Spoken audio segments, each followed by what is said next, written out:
The metric system uses prefixes to deal with the very large and very small numbers that we have in science. So we can fill in this table. We see peta is 10 to the 15th, that's a million to there, and that's 100 million, that's 1,000 million. A tera is abbreviated with a T, and that would be a million to here, and so we've got 1,000 million.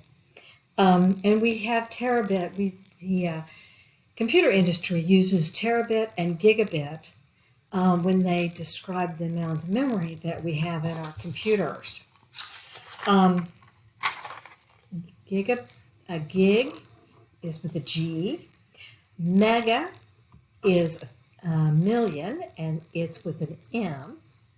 Kilo is 1,000, that's a K. Deci is a small lettercase D. And centi is with a C. This is where we get centimeter.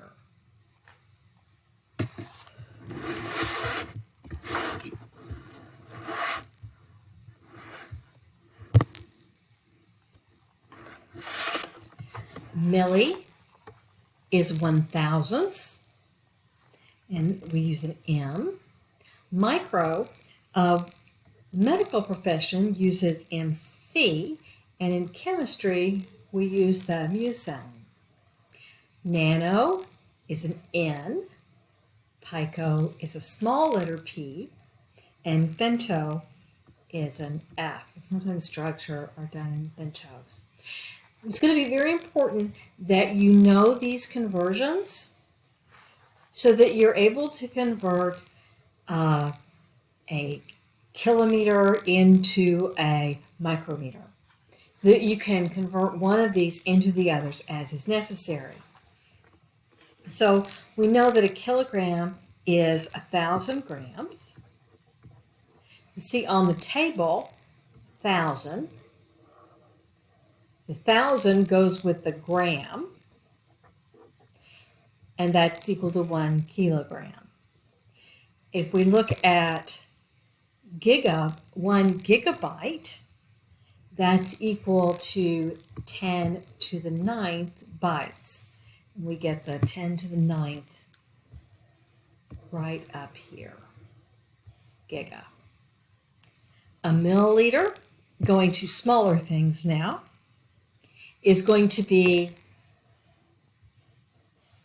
we can either write it like this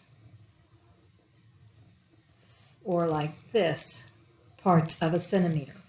So we could say a milliliter is 0.001 of a liter, or 10 to the minus third of a liter.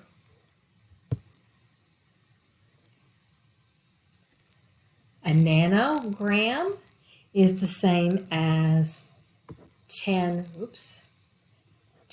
to the minus 9th grams. We get that from looking right up here at 10. So being able to write these conversions like this is going to be important, and also knowing this table.